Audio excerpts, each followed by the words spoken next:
Сәлеметсіздер ме? Сабақтың тақырыбы климаттық белдеулер. Біз мақсатқа жету үшін бүгінгі сабақта климат қалыптастырушы факторларды сипаттап анықтаймыз және климат қалыптастырушы факторлардың әсер ету жағдайларымен танысамыз. Яғни климаттық белдеулер мен климатология дегенімізді қалай түсінеміз? Бізде климатология жер климатының қалыптасу заңдылықтарын, оның жіктелуін және антропогендік қызметінің әсерін зерттейтін географиялық маңызды саласы. Яғни Алисовтың жіктелуі бойынша жер беті 13 климаттық белдеуге бөлінеді. 7 негізгі және 6 өтпелі.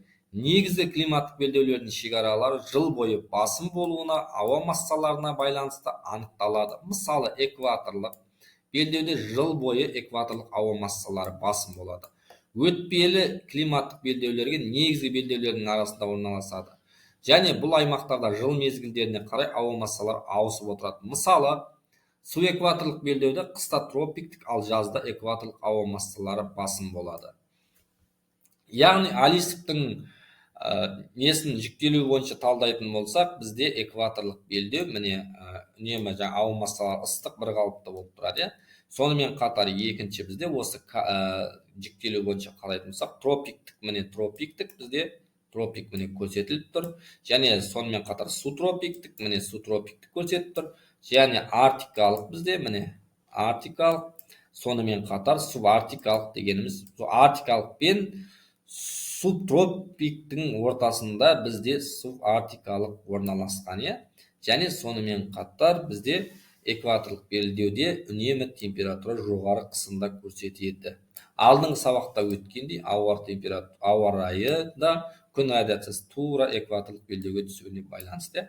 Келесі бізде экваторлық және субэкваторлық климаттық белдеулердің ерекшеліктеріне кеп тоқталатын болсақ, экваторлық белдеу бұл белдеу тұрақты төмен қысыммен, жоғары және тұрақты температурамен +27, -28 градус тәуліктік температураның аз ауытқуларымен шамамен 5 градусқа дейін және жыл бойы мол жауын-шашынмен сипатталады.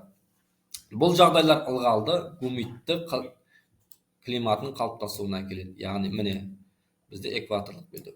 Ал субэкваторлық дегенімізді қалай түсінеміз? Субэкваторлық белдеу экватормен 20 градус ендіктер аралығында орналасқан, температура ауытқуы экваторлық белдеуге қарағанда аздау, шамамен 5 градусқа дейін. Бірақ құрлықта айқынырақ байқалады. Субэкваторлық белдеулер жыл бойы ауа массаларының ауасы жүреді. Жазда ылғалды экваторлық ауа массалары, ал қыста құрғақ тропиктік ауа массаларымен жүреді. Өзімізге белгілі, біз қазір талдап атқанымыз жаңа экваторлық және субэкваторлық. Субэкваторлық дегеніміз экваторлық белдеудің жоғарғы жағында көрсетіліп тұр. Бұл Алисовтың жіктелуі бойынша картасы.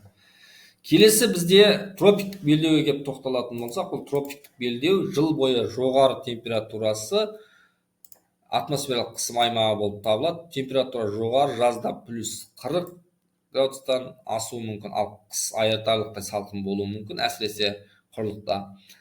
Ауа құрғақ, жауын-шашын өте аз, негізінен 200 мм-ден аз. Шөл және шөлейт аймақтары кең тараған, тропиктік ауа массалары жыл бойы басым болады.